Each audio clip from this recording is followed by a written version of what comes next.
Bismillahirrahmanirrahim. Assalamualaikum warahmatullahi wabarakatuh. Halo semuanya, perkenalkan nama saya Sri Mujirabianti. Saya kuliah di Institut Agama Islam Negeri Kendari atau IAIN Kendari di Fakultas Ekonomi dan Bisnis Islam atau FEBI, jurusan Ekonomi Syariah. Kali ini saya akan menjelaskan tentang materi akuntansi mulai dari kelompok 1 hingga kelompok 6 untuk memenuhi tugas mata kuliah saya. Baiklah, langsung saja kita ke materi pertama, yaitu pengantar akuntansi dan perusahaan. Akuntansi merupakan cara atau metode yang digunakan untuk menyelenggarakan pencatatan-pencatatan mengenai transaksi keuangan sehingga menghasilkan informasi yang relevan untuk pengambilan suatu keputusan. Tujuan utama akuntansi adalah untuk menyajikan keputusan ekonomi. Untuk menghasilkan informasi ekonomi, perusahaan perlu menciptakan suatu metode pencatatan, penggolongan, analisis, dan pengendalian transaksi, serta kegiatan-kegiatan keuangan, kemudian menghasilkan hasilnya. Kegiatan akuntansi meliputi yang pertama, pengidentifikasian dan pengukuran data yang relevan untuk suatu pengambilan keputusan. Yang kedua, memproses data yang bersangkutan, kemudian pelaporan informasi yang dihasilkan. Yang ketiga, pengkomunikasian informasi kepada pemakai laporan. Adapun proses akuntansi meliputi berbagai kegiatan, yaitu pengidentifikasian dan pengukuran data yang relevan untuk pengambilan keputusan, memproses data dan kemudian pelaporan informasi yang dihasilkan, dan mengkomunikasikan informasi kepada pemakai laporan. Nah, selanjutnya adalah perusahaan. Perusahaan adalah suatu organisasi yang didirikan oleh seseorang atau distribusi guna untuk memenuhi kebutuhan manusia. Adapun jenis-jenis usaha, yang pertama, usaha jasa atau service bisnis adalah jenis usaha untuk menyediakan jasa kepada pelanggan. Yang kedua, usaha dagang atau merchandising bisnis adalah menjual produk yang diperoleh dari pihak lain ke pelanggan. Yang ketiga, usaha manufaktur atau manufacturing bisnis, mengubah input dasar menjadi produk yang dijual kepada pelanggan individu. Proses pencatatan akuntansi terdiri dari beberapa tahap, mulai dari mengetahui macam-macam bukti transaksi dan menganalisis supaya mudah dalam pengelompokannya ke dalam akun debit dan kredit. Lalu, melalui transaksi keuangan itu segala macam bukti transaksi dicatat ke dalam jurnal dan setelah itu mempostingnya guna ke dalam buku besar. Nah, bab 2 menganalisis transaksi. Pengertian analisis transaksi adalah langkah awal dari siklus akuntansi, sedangkan menurut pengertian analisis dalam transaksi adalah tingkat memeriksa akun transaksi untuk memutuskan bagaimana hal itu mempengaruhi persamaan dasar akuntansi. Nah, adapun manfaat analisis transaksi, yang pertama, untuk mengetahui posisi keuangan pada periode tertentu. Yang kedua, untuk menganalisis kelemahan perusahaan yang ada. Yang ketiga, untuk mengetahui kelebihan perusahaan yang dimiliki. Yang keempat, untuk mengetahui langkah lanjut pengambilan keputusan. Yang kelima, sebagai bahan evaluasi dan penilaian kerja. Nah, macam-macam transaksi. Yang pertama, transaksi dengan pemilik. Yang kedua, transaksi dengan penyedia nilai tambah. Yang ketiga, transaksi dengan kreditor. Yang keempat, transaksi dengan pelanggan. Yang kelima, transaksi dengan pemasok. Adapun cara melakukan analisis dalam transaksi akuntansi, yaitu yang pertama, menentukan apakah transaksi akuntansi atau bukan. Yang kedua, identifikasi akun apa yang terpengaruh. Yang ketiga, tentukan apa jenis akunnya. Yang keempat, tentukan akun manakah yang naik atau turun. Yang kelima, tetapkan aturan debit dan kredit setiap saat. Nah, bab 3 itu karakteristik proses penyesuaian. Ketika seorang akuntan mempersiapkan sebuah laporan keuangan, mereka mengonsumsikan bahwa umur ekonomis dari suatu bisnis dibagi dalam periode apa pendapatan dan biaya usaha akan dicatat. Terdapat dua metode pencatatan, yang accrual basic of accounting and cash basic of accounting. Nah, proses penyesuaian pada akuntansi berbasis akural, beberapa akun dalam buku besar memerlukan penyesuaian. Hal ini dikarenakan beberapa alasan. Yang pertama, beberapa biaya tidak dicatat secara harian. Yang kedua, beberapa pendapatan dan beban yang terjadi di masa yang lalu bukan merupakan transaksi terpisah, saling berkesinambungan. Yang ketiga, beberapa pendapatan dan beberapa mungkin belum dicatat. Nah, adapun jenis akun yang memerlukan penyesuaian, ada 4 jenis akun yang memerlukan proses penyesuaian, yaitu yang pertama, beban dibayar di muka, yang kedua, pendapatan diterima di muka, yang ketiga, piutang pendapatan, yang keempat, beban yang masih harus dibayar. Nah, jurnal penyesuaian. Jurnal penyesuaian adalah jurnal yang digunakan untuk mencatat akun buku besar yang perlu disesuaikan agar menunjukkan keadaan yang sebenarnya. Ringkasan proses penyesuaian.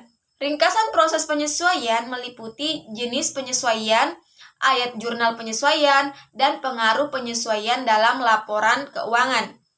Ayat jurnal penyesuaian diberi tanggal per hari terakhir periode tersebut.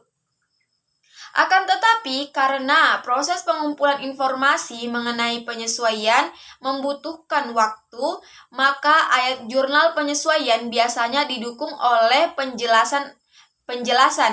Nah, daftar saldo disesuaikan. Tujuan dari daftar saldo yang disesuaikan adalah untuk memeriksa kesamaan jumlah saldo debit dan kredit sebelum kita menyiapkan laporan-laporan keuangan. Analisis dan interpretasi keuangan atau analisis vertikal. Analisis vertikal adalah analisis yang digunakan untuk membandingkan setiap pos dalam laporan keuangan dengan jumlah total dari laporan yang sama, berguna untuk menganalisis hubungan antara pos dalam laporan keuangan. Bab 4. Menyelesaikan siklus akuntansi. Pengertian siklus akuntansi adalah proses penyesuaian suatu laporan keuangan yang dapat dipertanggungjawabkan dan diterima secara umum, prinsip-prinsip yang dicakup dalam ruang lingkup akuntansi dalam periode tertentu. Fungsi dan tujuan akuntansi. Siklus akuntansi berfungsi sebagai pemati dengan menghitung jumlah nyata dan penyusutan aset dengan menggunakan metode yang tepat untuk aset tersebut. Tujuan akuntansi adalah untuk mengumpulkan dan melaporkan informasi keuangan suatu bisnis.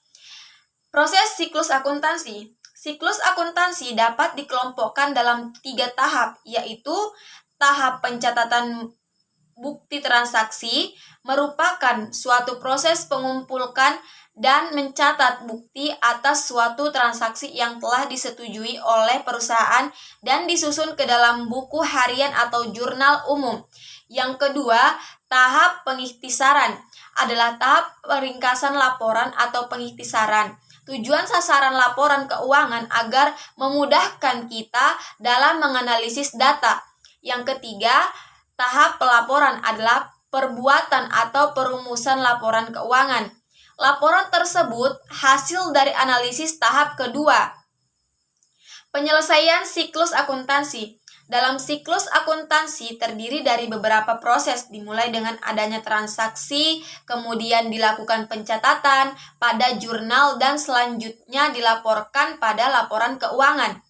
Yang pertama neraca lajur, yang kedua jurnal penutup, dan yang ketiga jurnal balik. Selanjutnya bab 5, akuntansi perusahaan dagang. Definisi dan ciri-ciri akuntansi perusahaan dagang.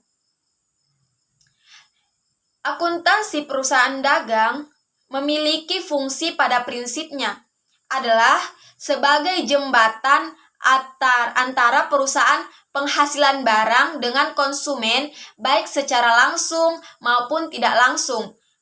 Ciri-ciri akuntansi perusahaan dagang. Yang pertama, pendapatan utamanya berasal dari penjualan barang dagangan. Yang kedua, biaya utamanya berasal dari harga pokok barang yang terjual dan biaya usaha lainnya. Yang ketiga, dalam akuntansinya terdapat akun persediaan barang. Yang keempat, sebagai perantara antara produsen dan konsumen. Yang kelima, antara barang yang dibeli dan barang yang dijual tidak ada perubahan. Yang keenam, tujuan utamanya mencari laba dengan menjual barang dengan harga lebih tinggi dibandingkan dengan harga belinya. Proses produksi adalah pengolahan barang mentah menjadi barang jadi. Yang pertama, kegiatan yang ada di perusahaan dagang, yaitu pembelian, penjualan, pengeluaran kas, penerimaan kas. Yang kedua, tujuan akuntansi perusahaan dagang secara umum adalah untuk mengumpulkan dan melaporkan informasi terkait keuangan, kinerja, posisikan, dan arus kas dalam sebuah bisnis. Bagian A, tujuan akuntansi secara umum, memberikan informasi mengenai keuangan, baik itu aktiva maupun pasiva perusahaan. Yang kedua, menyediakan informasi mengenai perubahan pada berbagai sumber ekonomi atau neto perusahaan. Yang ketiga, memberikan informasi keuangan perusahaan yang dapat membantu dalam pembuatan estimasi potensi keuntungan perusahaan. Yang keempat, memberikan informasi mengenai perusahaan pada berbagai sumber ekonomi perusahaan, baik itu aset, hutang, serta modal. Yang kelima, menyediakan informasi lainnya terkait laporan keuangan untuk membantu pengguna laporan tersebut. Tujuan akuntansi secara khusus adalah untuk menyediakan informasi dalam bentuk laporan yang memuat posisi keuangan, hasil usaha, dan perubahan posisi keuangan. Pengertian laporan keuangan adalah hasil akhir dari proses pencatatan transaksi keuangan suatu perusahaan yang menunjukkan kondisi keuangan perusahaan tersebut. Proses penyusunan laporan keuangan. Yang pertama, menyusun neraca saldo. Yang kedua, membuat jurnal penyesuaian. Yang ketiga, membuat laporan keuangan. Yang keempat, menyusun neraca lajur. Yang kelima, menyusun dan menutup rekening. Yang keenam, menyusun neraca saldo penutupan. Tujuan laporan keuangan. Yang pertama, memberikan informasi yang terpercaya tentang sumber-sumber ekonomi dan kewajiban perusahaan. Yang kedua, kekayaan bersih yang berasal dari kegiatan usaha dalam mencari laba. Yang ketiga, menaksir informasi keuangan yang dapat digunakan untuk menaksir potensi perusahaan dalam menghasilkan laba. Yang kelima, memberikan informasi yang diperlukan lainnya tentang perubahan harta dan kewajiban. Yang keenam, mengungkapkan informasi yang relevan lainnya yang dibutuhkan para pemakai laporan. Nah, selanjutnya yang bab 6, persediaan. Pengertian persediaan. Persediaan adalah proses aktiva yang dimiliki oleh perusahaan untuk dijual dalam operasi bisnis normal atau barang yang digunakan atau dikonsumsi dalam membuat barang yang akan dijual. Klasifikasi persediaan. Menurut PSAK nomor 14/2007, istilah persediaan dalam akuntansi ditunjukkan untuk menyatukan suatu jumlah aktiva berwujud yang memenuhi kriteria. Yang kedua, menurut jenis perusahaan, persediaan barang diklasifikasikan sesuai dengan jenis usaha perusahaan tersebut. Dalam perusahaan perdagangan, persediaan barang merupakan aktiva dalam bentuk siap dijual kembali dan yang paling aktif dalam operasi usahanya, sedangkan dalam perusahaan pabrikasi atau manufaktur, proses dan barang jadi. Fungsi perusahaan perdagangan adalah menjual barang yang diperolehnya dalam bentuk sudah jadi, sedangkan fungsi perusahaan manufaktur adalah mengolah bahan mentah menjadi produk selesai. Sekarang perbandingan metode FIFO, LIFO, dan average. FIFO, yang pertama menghasilkan harga pokok penjualan yang rendah, yang kedua menghasilkan laba kotor yang tinggi, yang ketiga menghasilkan persediaan akhir yang rendah. Nah, LIFO itu yang pertama menghasilkan harga pokok penjualan yang tinggi, yang kedua menghasilkan laba kotor yang rendah, yang ketiga menghasilkan persediaan akhir yang rendah. Nah, yang ketiga adalah average, menghasilkan ikan harga pokok, penjualan laba, persediaan akhir yang mendekati LIFO. Yang terakhir, pengaruh metode penelitian persediaan. Yang pertama, pengaruh terhadap neraca. Yang kedua, pengaruh terhadap laba rugi. Yang ketiga, pengaruh terhadap pajak. Yang keempat, biaya yang harus dimasukkan dalam persediaan, yaitu biaya produksi, biaya periode, retur dan potongan pembelian akibat kesalahan pencatatan persediaan. Yang pertama, pencatatan akhir dicantumkan terlalu bir akibat dari salah hitung harga atau salah mencetakkan barang-barang yang sudah dijual. Yang kedua, persediaan akhir dicantumkan terlalu kecil dari salah hitung harga atau salah mencatat barang-barang yang sudah dibeli. Yang ketiga, persediaan akhir dicantumkan terlalu besar bersama dengan belum dicatatnya piutang dan penjualan pada akhir periode. Nah, itulah tadi materi-materi tentang pengantar akuntansi mulai dari kelompok 1 sampai kelompok 6. Lebih dan kurangnya mohon dimaafkan karena saya hanya manusia biasa yang tak pernah luput dari kesalahan. Wabillahi taufiq wal hidayah. Wassalamualaikum warahmatullahi wabarakatuh. Sampai jumpa.